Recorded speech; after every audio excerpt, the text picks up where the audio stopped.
In this presentation, we're going to be looking at different approaches to community development. Community development is an intentional process, and it involves including an outside change agent or community development specialist or practitioner to facilitate some kind of improvement in the community. And that can be a targeted, project-specific improvement, or it could just be a general, widespread improvement to the community. And of course, not all change in communities is an intentional act. When it does not involve a community development specialist, we simply call that community agency. That is, the community is just acting on its own. And what we find is some communities have a very high level of solving problems and working through issues on their own without the need of a specialist to help. But generally speaking, most communities benefit greatly from having some kind of community development specialist to facilitate a development plan. Community development as a field of study and of application and practice is interested in widespread quality of life improvements for the community, and most people in the field find it is a mistake to simply equate community development with economic development, which is a narrow focus that can actually harm other aspects of the community if too much emphasis and priority is given to economics. There are four main approaches to the field of community development and to the practice, and they are the technical assistance, conflict, self-help, and appreciative inquiry approaches, and we will take a look at each one of these one by one. The first approach we'll examine, technical assistance, uses what's called the expert model, and the idea here is that the community development specialist is viewed as an expert who's going to come in and diagnose the problems, devise a solution, implement the solution, and then monitor progress going forward.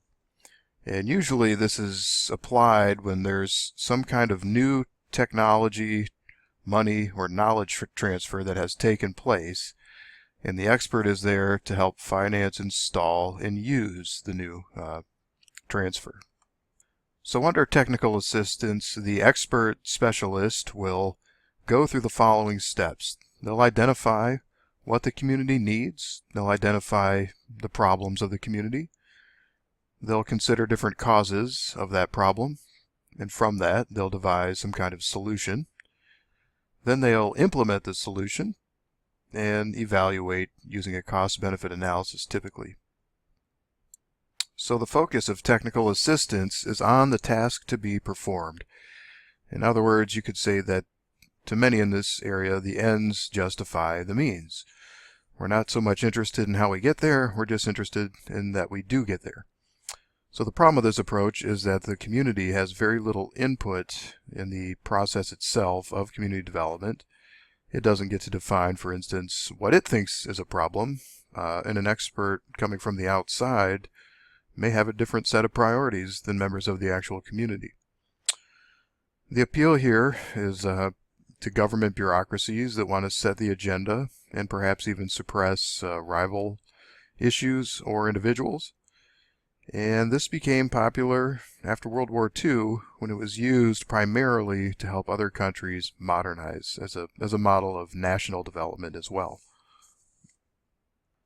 The next approach is the conflict approach, and this uses what's called the agitator model, which is essentially an expert who's trained to mobilize populations who have been historically marginalized or excluded from participating in the political life of the community. And so these excluded populations ultimately will come to confront the powers that be. And the expert agitator, well, I shouldn't use the word expert in the technical assistance sense, but the person trained to be an agitator will know how to channel the discontent of the disenfranchised. The process of the conflict approach has fewer steps, which may be somewhat deceiving because it's certainly not an easy process to engage in. The first step of which is the entry of the community organizer, the so-called agitator, who then engages in an assessment of the existing power structure, who's holding all the cards, who is being excluded, and so forth.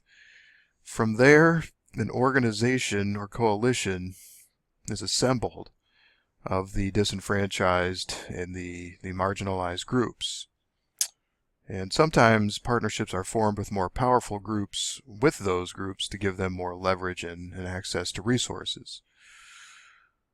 Then from there we see a direct action approach. Sometimes this will be a protest march or something along those lines. The idea and the model comes from the civil rights movement, and the key idea there is power of numbers. And you can actually trace that back to India and to Gandhi and the tactics used in the independence, declaring independence from the British Empire for India. And then finally, when that's all completed, the fourth step in the process is to formalize the organization, usually by creating some kind of community council. So the focus of the conflict approach is not on the ends, but on the means, on the process. And ultimately, if these disenfranchised groups become empowered, that is, people become more personally and civically engaged in creating change, then it's viewed as a success. And it could be a success even if none of the goals are ever achieved. So the ends are actually quite secondary to the means in this approach. The appeal, of course, is when you've got a highly imbalanced power structure. What Floyd Hunter might have called a monolithic power structure, where essentially a few individuals hold all the cards and have some kind of monopoly on power. And the technique is used to make the power more widely distributed and shared. The advantage here is that it's more democratic. It actually kind of is a recipe for forcing democracy on a context where it otherwise would not exist. The problem with the approach, maybe it's unavoidable, maybe it's not, I don't know, but oftentimes these efforts, because they're confrontational, are sometimes met with a backlash, and the powers that be oftentimes will try to reassert their control, and that may result in violence, or even at the national level, as we see in places like Syria, as Assad tries to retake control. You have a violent civil war going on. And so these are that's the very extreme, most dangerous kind of backlash that could possibly happen. The third approach to community development is the self-help approach. And here we're going to use what's called the facilitator model. So the expert or the agitator, both of which are not really going to be called facilitators. They have their own different types of role. They are not going to be as interested in simply standing in the background. And in the self-help approach, the community development specialist is going to be someone who stands in the background and tries to simply get people in the community active in working on developing their own community.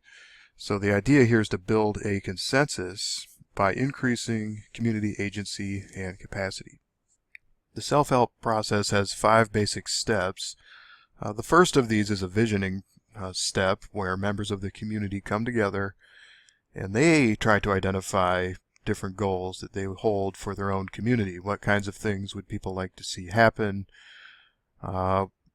This could be a positive endeavor, could be a negative endeavor where you focus on a lot of problems, and oftentimes conversations take that type of direction. And as we'll see with the next approach, that's not necessary, but it could be avoided.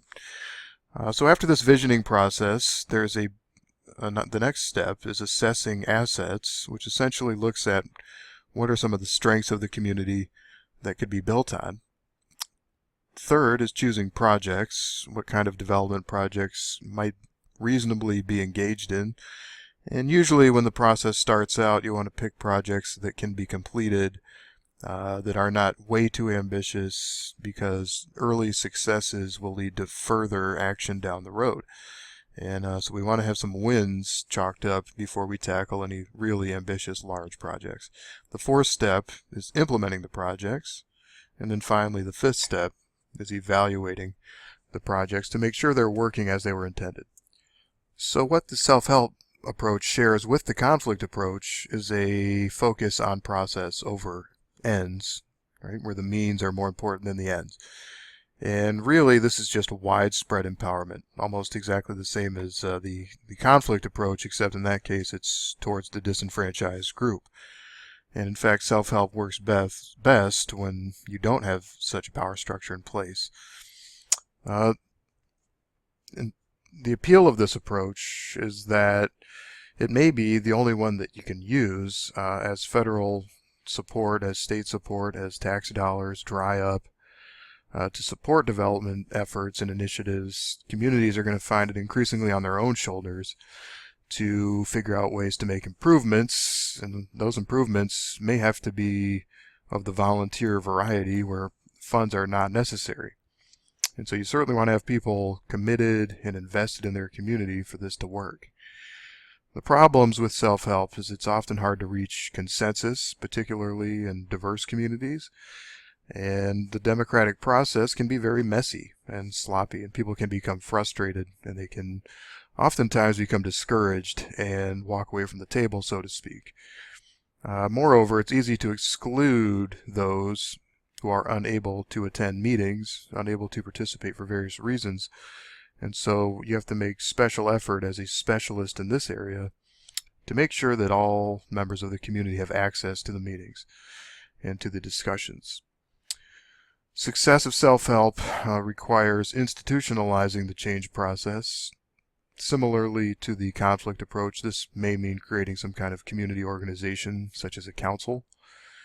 And we can also note that context preconditions are important here, that international, national, state, and regional laws or rules can actually undermine community autonomy, such as by, for example, taking away the ability to tax. The fourth and final approach to community development that we're going to examine is what's called Appreciative Inquiry, or AI, sort of like artificial intelligence, I suppose. But really what this approach is a spin on the self-help approach. It's not really that different. The focus, however, is much more positive, where the facilitator will not allow the discussion to dwell on problems and what the community lacks. Instead, the emphasis is held exclusively to those things that are strengths in the community. So we might call this individual a positive facilitator. They're not going to tolerate negativity, bashing the community for all of its problems. So that's how it's different.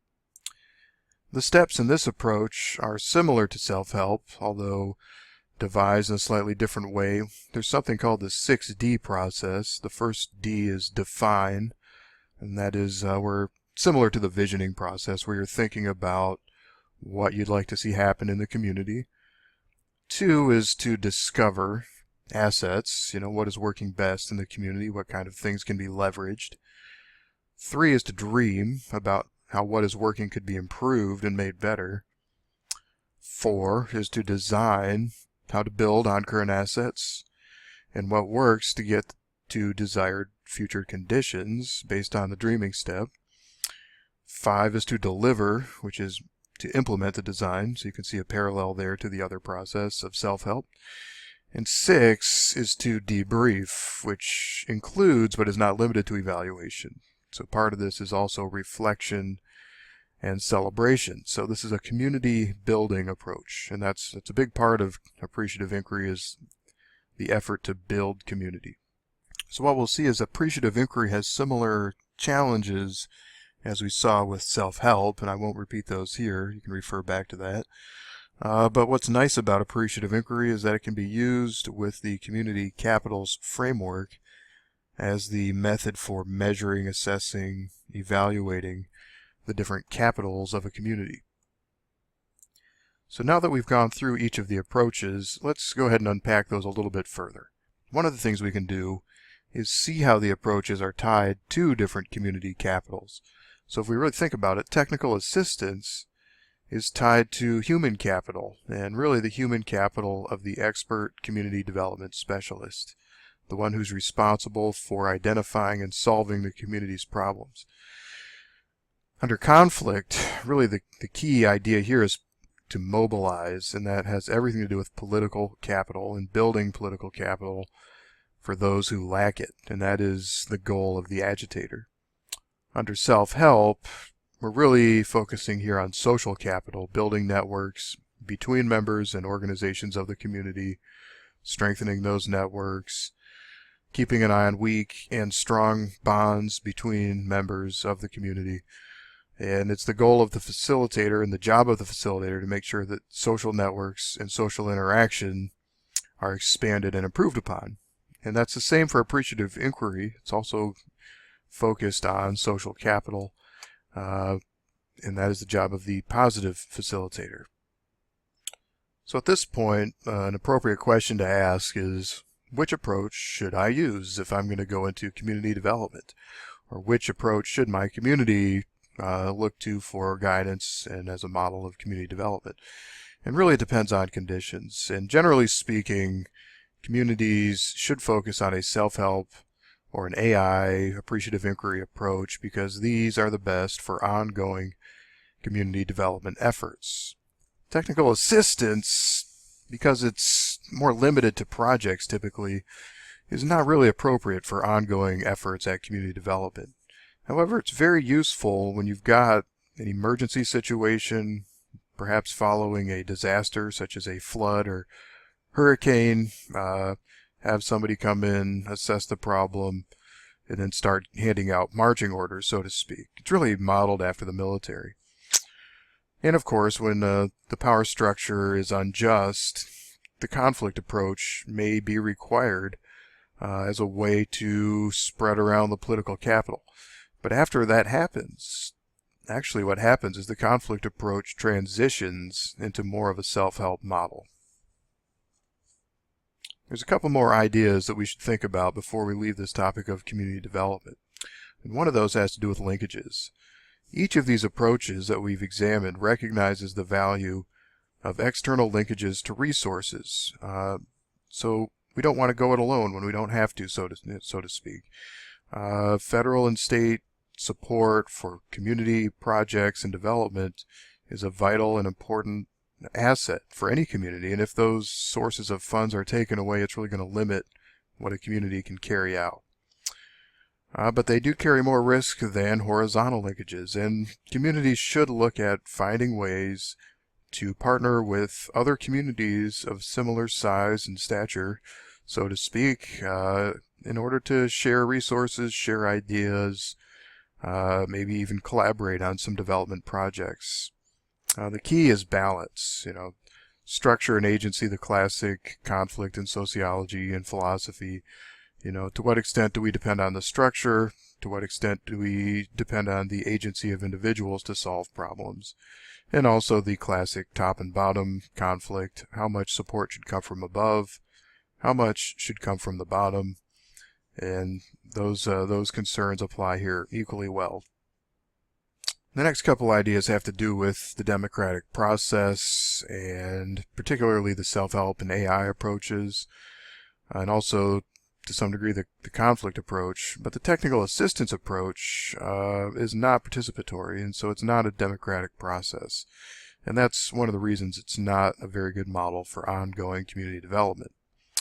And particularly even in the early stages of planning, envisioning, and thinking about what should be improved in a community, it's really up to the community itself. And although the democratic process can be slow and painful, people sit in long meetings, they get tired and fatigued, the payoff is the best because members of the community actually have ownership and investment in that community development. And if you hire an outside expert, no such ownership or investment is ever going to exist.